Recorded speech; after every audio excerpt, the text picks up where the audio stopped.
Oke, pemirsa, ini adalah kondisi di dalam hutan kota. Ini luasnya kan 30.000 meter persegi. Jadi ini merupakan lokasi yang diduga menjadi tempat di mana para kaum LGBT ini melakukan tindakan tak senonoh di sini ya.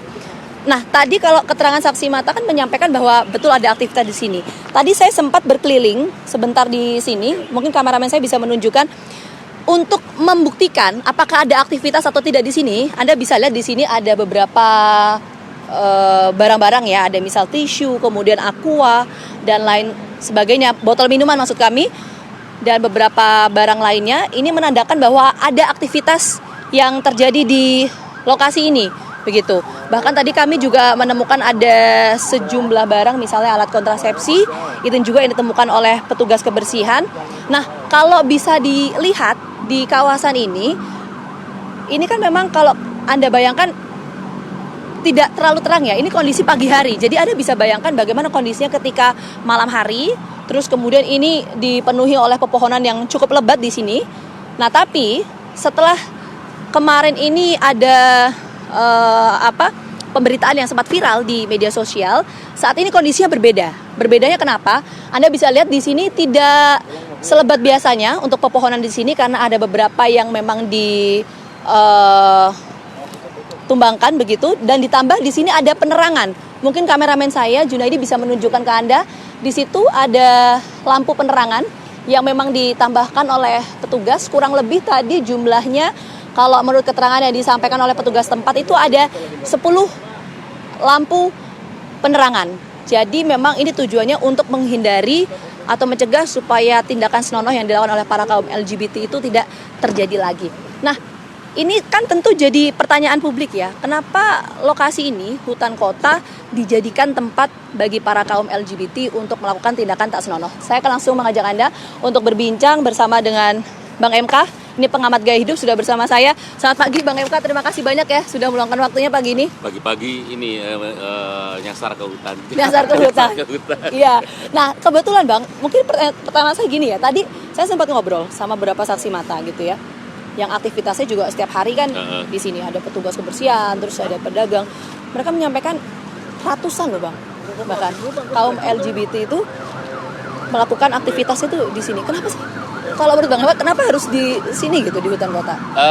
Sebenarnya gini, paling gampang sih ini karena belum ada analisa mendalam ya tentang misalnya siapa aja yang datang itu, apakah couple tetap atau couple yang memang gonta-ganti atau couple yang sifatnya temporary dan seterusnya gitu. Jadi kalau yang pertama bisa dilihat dari misalnya kita ngomongin soal zona-zona alternatif gitu yang biasa digunakan oleh beberapa kelompok tertentu gitu untuk meeting point atau kencan lah gitu. Nah, kasus hutan kota ini di Cawang ini sebenarnya kan menurut saya nih ya, ini bagian dari salah satu zona alternatif gitu. Jadi dia karena ini kan fasilitas umum, gelap, tapi aksesnya gampang, gratis, siapapun bisa masuk. Terus sebelum kejadian viral kan ini beberapa pagarnya kan kebuka tuh. Jadi Ada 2 tadi ya? iya, jadi awalnya mungkin meeting point, awalnya coba-coba, terus kemudian ya sudah lama-lama menjadi banyak gitu. Terus ya dia menjadi salah satu zona alternatif aja gitu. Karena misalnya gini, ada beberapa yang memang yang tidak mau tidak mau ambil resiko dengan menggunakan ini kan fasilitas umum kapanpun kan, ini kan melanggar banyak lah gitu kalau itu kemudian dipakai, apalagi kalau dipakai perbuatan asusila misalnya gitu kan. Tadi juga misalnya saya juga ngobrol juga sama beberapa saksi mata gitu misalnya, ternyata kalau hari libur ternyata jumlahnya entah ratusan atau puluhan, tapi kan itu menjadi aktivitas rutin gitu kan gitu. Iya. Jadi tadi disampaikan pedagang. Iya, zona alternatif itu artinya awalnya coba-coba, kemudian kapalnya ini kalau menurut hemat saya pasti ada mungkin sekelompok orang tetap gitu ya, mungkin 10 orang atau berapa gitu yang kemudian juga dia janjian sama yang lain, Nah, gitu. Itu dia. Seperti itu. Nah, kalau misalnya tadi Bang MK menyampaikan bahwa ini adalah zona alternatif begitu ya. Artinya apakah para komunitas, saya katakan komunitas karena keterangan dari beberapa saksi tadi ya, komunitas LGBT itu memang ini merupakan komunitas lama atau mereka membentuk komunitas baru di sini? Sebenarnya gini, nah itu kan tadi yang pertama soal zona alternatif kan kita. Misalnya dulu pernah populer sekali, misalnya ada namanya lapangan Banteng, itu populer sekali. Awalnya juga kawasan biasa, kayak semacam taman aja itu, lapangan kan itu kan. Tapi lama-lama karena dia menjadi zona alternatif, awalnya mungkin 1, 2, 3, lama-lama benar-benar menjadi identik gitu. Sampai kemudian terkenal sekali lapangan Banteng itu menjadi dulu ya. Kalau sekarang mungkin sudah berubah gitu. Menjadi kawasan yang memang dipenuhi oleh beberapa komunitas LGBT gitu. Terus juga ada yang paling populer juga ada namanya kawasan Taman Lawang gitu. Itu kalau soal zona-zona alternatif.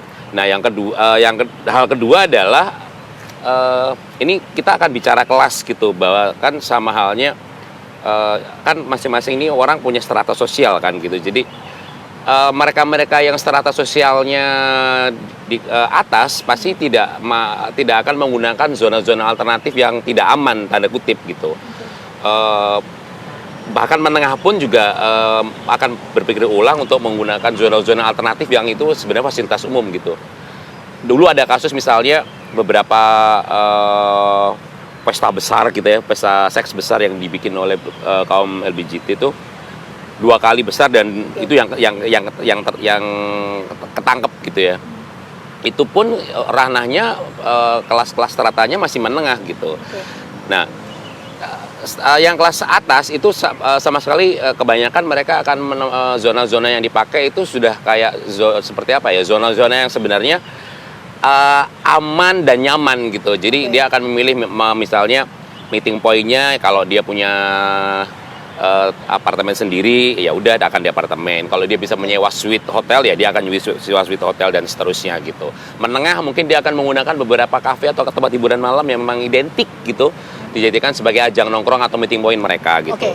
Ini makanya ini zona alternatif yang taman kota ini. Sebentar, gitu. Sebelum saya ke pertanyaan selanjutnya, berarti artinya ini memang kecil kemungkinan ya kalau bahasanya adalah untuk membentuk komunitas baru. Artinya hanya untuk meeting point saja dengan komunitas-komunitas lama. Sebenarnya kan komunitas itu kan kita nggak tahu aja gitu akan sebenarnya kan banyak kan, kita nggak tahu aja karena kalau kita mau ngacu pada data yang ada sekarang misalnya, itu pasti data nggak bakal bener karena tidak akan jarang sekali 90% nggak ada yang mau ngaku kan gitu. Jadi komunitas itu kan sebenarnya bisa dilihat dari misalnya pertama tadi zona-zona yang mereka pakai untuk meeting point gitu. Itu yang paling gampang lah. Terus yang kedua adalah kita akan melihat misalnya beberapa kelompok-kelompok, kan mereka punya kelompok-kelompok tersendiri kan gitu. Dan itu biasanya lagi-lagi harus kebagi dalam apa ya di strata sosial masing-masing tadi gitu. Nah, pertanyaan saya gini, Bang. Ini kan kalau kita lihat situasi di sini tadi kan saya sempat menggambarkan bahwa sekarang sudah ada beberapa hal yang ditambahkan. Misal ada lampu penerangan. Itu kan tujuannya biar terkontrol dengan baik lah, terawasi gitu. Tapi artinya apakah ini bisa kemudian memutus komunitas itu atau ini hanya sifatnya memindahkan saja? Ya, ini artinya ini paling hanya memindahkan karena mereka juga akan pasti cari tempat baru kan gitu. Apalagi kalau nanti di sini ada CCTV-nya gitu dipasang gitu. Berarti kan sudah sebagai zona alternatif ini sudah tidak layak karena pasti akan terekam dan sebagainya. Pasti akan mencari tempat baru dan tempat baru. Tadi sifatnya pasti dari tahapan mencari-cari lagi, coba lagi dari 4 orang, kapal 4 orang, 6 orang dan sampai akhirnya kebentuk. Bahkan kalau hari libur tadi ratusan gitu kan. Itu gede loh, terus saya juga kaget tuh itu. Pertanyaan terakhir mungkin singkat saja ya Bang MK ya. Seberapa sulit sih kemudian untuk memutus hal semacam ini? Agak susah ya karena kan ini komunitas ini kan bukan komunitas yang transparan secara status ya. Apalagi kalau yang strata sosialnya itu mungkin di C gitu ya atau BB gitu karena mengaku pasti tidak gitu. Paling mereka hanya menunjukkan tadi memperlihatkan perilaku mereka, status mereka itu ya tadi di zona-zona yang mereka pilih. Oke. Mereka yang merasa nyaman di zona mana, itu mereka akan menunjukkan, mereka akan berekspresi di sana. Asistensinya lah ya. Iya. Oke, baik. Terima kasih banyak Bang MK. Kita harapkan Sama-sama. ada langkah tegas ya berkaitan dengan hal Ya. ini. Terima kasih banyak. Saya kembalikan ke Rivi dan Ratih di studio. Kita Cawang, ini penting nih. memotret langsung buat kita loh, ya kan? Betul. Atau mungkin catatan terakhirnya kalau di taman kota, hutan kota perlu ada CCTV, penerangan yang cukup dan juga pengawasan Ya. atau keamanan yang cukup di sana ya. Betul. Biar nggak ada lagi sarang-sarang. Betul. LGBT. Kalau pengamanan sih, kalau pernyataan dari Polres Metro Jakarta Timur mengatakan yang tadi Rati bilang Ya, tuh 24 jam. Betul. Dalam satu berapa nih? Dalam 2 bulan ini. 2 bulan saja ada 7 kali. tuh. Itu udah berlangsung gitu loh Iya, ibaratnya. iya. Cuman mungkin iya penindakannya ya. Penindakannya juga Nah, harus tegas gitu. juga pastinya ya.